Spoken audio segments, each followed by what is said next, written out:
Hello, everybody. This is your WWE pay-per-view champion and the hot commodity, and you're checking out the Uncensored Pro Wrestling Podcast. And today you are tuning into our Broken Skull Sessions series recap, season 2 premiere episode covering the man, the myth, the legend, Y2J, Chris Jericho. And for those of you who are new to this series, I pretty much rewatch the Broken Skull Sessions episodes, and I give you guys a recap of what the conversation was about. I don't go too in depth, but I do give you the main highlights and the main conversations in case you don't want to watch the whole entire episode, which I really suggest you do watch because it is very good to hear from Austin and hear from the wrestlers themselves. But you can also check this out as well as a little side piece. So let's jump right into it. Chris Jericho and Stone Cold joke about Jericho coming on. As you know, he is part of All Elite Wrestling, he being Chris Jericho, and Austin worked for WWE. Stone Cold told Vince McMahon he wanted Chris Jericho to do the Broken Skull Sessions, and Vince allowed it quickly. Chris Jericho talks about All Elite Wrestling, and Jericho believes that for a company to strive, you need finances and passion and talent. And he talks about men like Cody Rhodes, Kenny Omega, the Young Bucks, himself, and Adam Page. Those are the main guys. And the contract with TNT was big. You need network TV to get off the ground. And he feels like it'll probably never happen again for a company like that to start up like that. When Vince McMahon bought WCW in 2001, Jericho never thought there would ever be an opportunity to have choice in wrestling anymore. He thought it would just be dominated by WWE. Jericho felt a lot of pressure. He headlined in Tokyo for New Japan Pro Wrestling against Kenny Omega, and buy rates went up for that company. And then Tony Khan believed there was room for another wrestling company, and Jericho was the bridge for AEW to start. He brought in Jim Ross, and Jericho and Jim Ross, two worldwide names people came to see for AEW, and he felt that kind of brought eyes to the company. Jericho also felt like he would have had to have gone back to WWE. He would have had to do the list.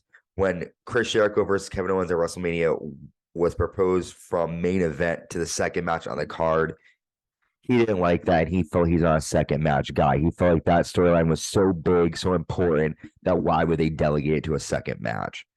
At first, AEW was on Jericho's shoulders. Jericho led by example. A lot of the roster hadn't been on TV before, and Jericho wanted to let them know how important and how big of a deal it is. Jericho told the roster to remember this moment. Don't take this moment for granted. And he talks about how he got into the business. His grandmother watched wrestling all the time. She hated bad guys like Jesse the Body Ventura, and Jericho loved them. Jericho played hockey, and it's like soldiers. He liked characters. He liked Hulk Hogan, Nick Bockwinkel. He was into characters. Jericho got involved in Stampede Wrestling, and he fought guys like Owen Hart, Brian Pillman, small and high-flying guys. And Jericho went on to say that he sent a letter to the Hart Brothers Wrestling Academy. And in 1992, Jericho went to Mexico. He did a tour of Japan in 91, and he got milk, but he spit it out because it was goat milk. And he was so surprised by the different culture shock it was in different countries. And the Mexican wrestlers wanted to hurt you when he wrestled in Mexico. He met Ultimo Dragon, and Jericho thought he could go to Japan, which ended up happening. Jericho talked about being in high school. He was a terrible high school student. He got through high school to move on to college pretty much. That was his only purpose of being in school. He talks about his book. Jericho had a character since high school because he would practice wrestling with his friends. Chris Jericho fought the Ultimo Dragon for WAR Wrestling. Mick Foley was at the show and told Paul Heyman about him. Paul Heyman called him for a year, and he finally got booked in ECW. Jericho's a hustler looking for opportunity after opportunity. He made Antonio Inoki, and he had a peace tour with WCW New Japan Pro Wrestling, and he thought someone would see him, and eventually he had a match with Conan and Bam Bam Bigelow, and Eric Bischoff was there and planned on signing Jericho, but Eric left before Chris Jericho fought. Jericho then cuts his promo on March 30th, 1998. He's reading his 1004 submission holds to make fun of Dean Malenko. He goes commercial and comes back. Disco Inferno had the idea. Dean Malenko was a man of 1,000 holds, so this is Disco's idea of mocking Dean Malenko. During the commercial, Chris Jericho shit on the town of Chicago, the state of Chicago, sorry, to get booze. Or I'm sorry, yeah, the town of Chicago. Holy cannoli, to get booze. Jericho learned from WCW that time matters and you gotta take it seriously. Eric Bischoff would go on and tell Jericho he had big plans for him and he wanted Jericho to be the next HBK.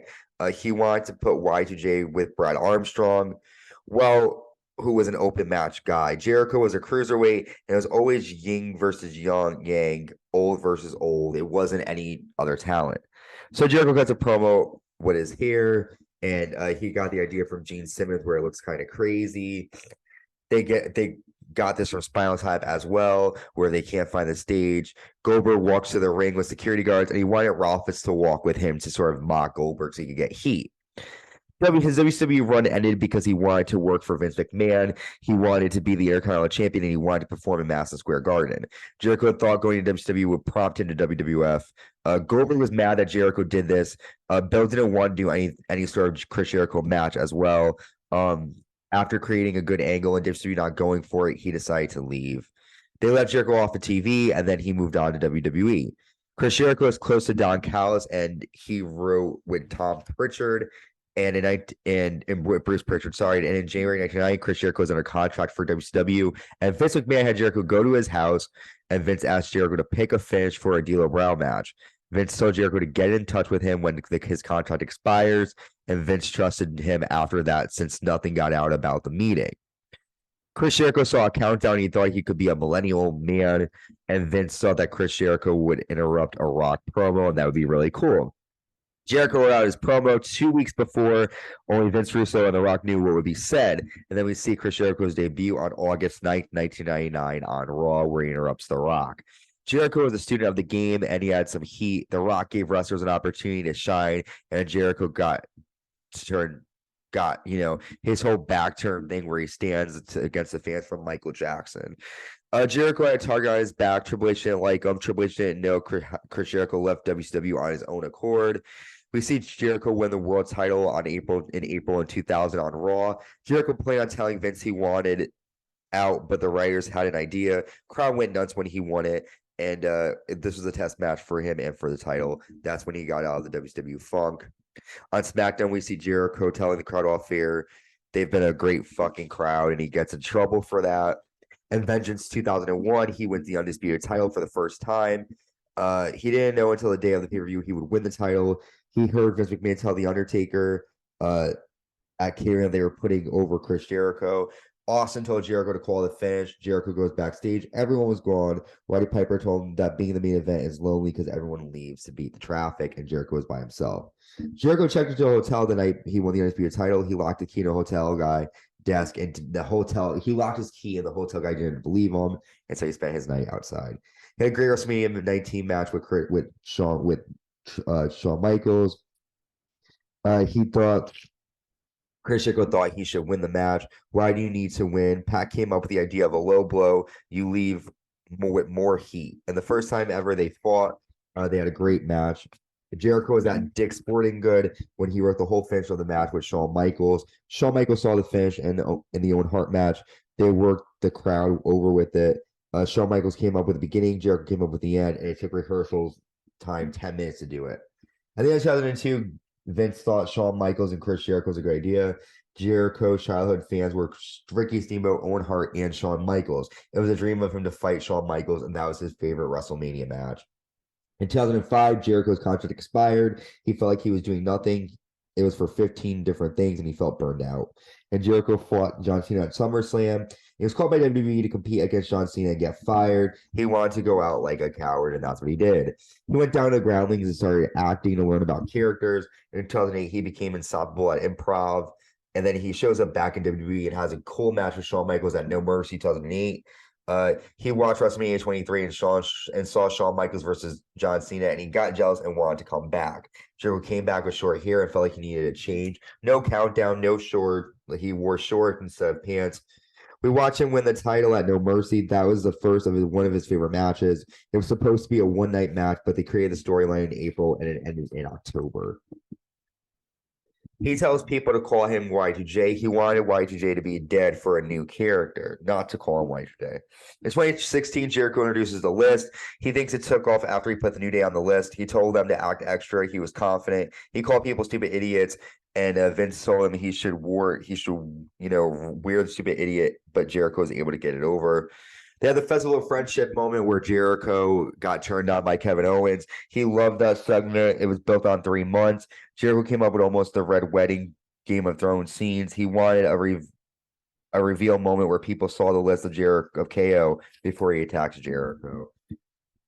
He thought it was a great double swerve. His fans didn't see it. Y2J was set at WrestleMania at the second match. He told him that he would fight at WrestleMania, win the title from Kevin Owens, main event, but then it got changed to Goldberg versus Brock Lesnar.